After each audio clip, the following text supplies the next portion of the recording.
மின்கட்டண உயர்வுக்கு தமிழக பாஜக தலைவர் அண்ணாமலை கண்டனம் தெரிவித்திருக்கிறார். விக்கிரவாண்டி இடைத்தேர்தல் முடிந்ததும் மின்கட்டணத்தை உயர்த்தி மக்களுக்கு அதிர்ச்சி அளித்திருக்கிறது திமுக அரசு என்று தனது கண்டனத்தில் அண்ணாமலை தெரிவித்திருக்கிறார். அது தொடர்பான அண்மை செய்திகளை பார்த்து வருகிறோம். மேலும் விவரங்களை கொடுப்பதற்காக செய்தியாளர் லதா இணைப்பில் இருக்கிறாரும் பேசலாம். லதா, இந்த கண்டன அறிக்கை தொடர்பான முழு விவரங்கள். வணக்கம்.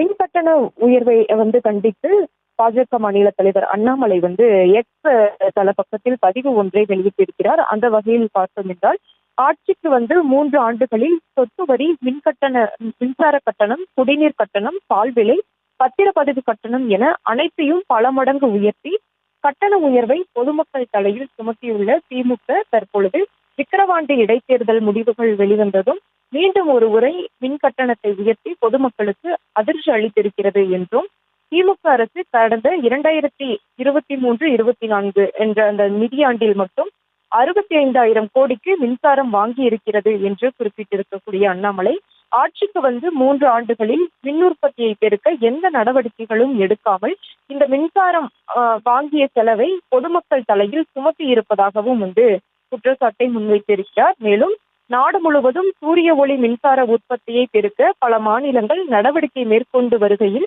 மாதம் சுமார் 5,400 கோடி நிதியை மின்சாரம் வாங்க செலவு செய்கிறது திமுக என்றும் குறிப்பிட்டிருக்கிறார். மேலும் மின் உற்பத்தியை பெருக்காமல் விலைக்கு வாங்கும் மின்சாரத்தின் அளவை அதிகரித்துக் கொண்டே இருந்தால் மீண்டும் மீண்டும் மின்கட்டண உயர்வுதான் வழிவகுக்கும் என்றும், இந்த அடிப்படை நிர்வாக அறிவு இல்லாத முட்டாள்தனமான ஒரு நிலை இருப்பதாகவும் அவர் தனது பதிவில் குறிப்பிட்டிருக்கிறார். மேலும் எதிர்கட்சியாக இருந்த பொழுது ஷாக் அடிக்கும் மின்கட்டணம் என்றெல்லாம் பேசி காணொலி வெளியிட்ட முதலமைச்சர் தற்பொழுது பொதுமக்களுக்கு தொடர்ந்து ஷாக் கொடுத்து வருகிறார் என்றும் அவர் குறிப்பிட்டிருக்கிறார். மேலும் ஆட்சிக்கு வந்தால் மாதம் மாதம் மின்கட்டண கணக்கெடுக்கப்படும் என்று தேர்தல் வாக்குறுதி கூறி ஆட்சிக்கு வந்துவிட்டு 3 ஆண்டுகள் கடந்தும் அதனை நடைமுறைப்படுத்தாமல் இருக்கிறார் என்றும், மாதம் மாதம் மின்கட்டணம் செலுத்தும் நடைமுறை இல்லாமல் பொதுமக்கள் ஏற்கனவே 50% அதிகமான மின்கட்டணம் செலுத்தி வருகிறார்கள் என்றும், வீடுகளில் ஸ்மார்ட் மீட்டர் பொருத்தி மாதம் மாதம் மின்கட்டணத்தை கணக்கெடுப்போம் என்று சொல்லி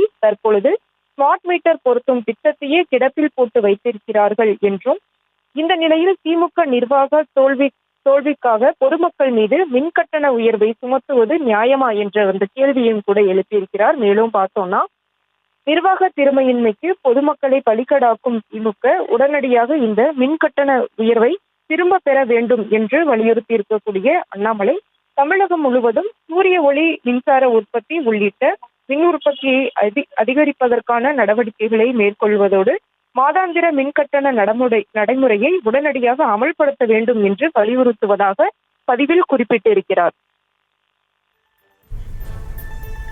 விவரங்களை வழங்கியமைக்கு நன்றி லதா. செய்திகளை உடனுக்குடனும் துல்லியமாகவும் தெரிந்து கொள்ள சப்ஸ்கிரைப் பண்ணுங்க.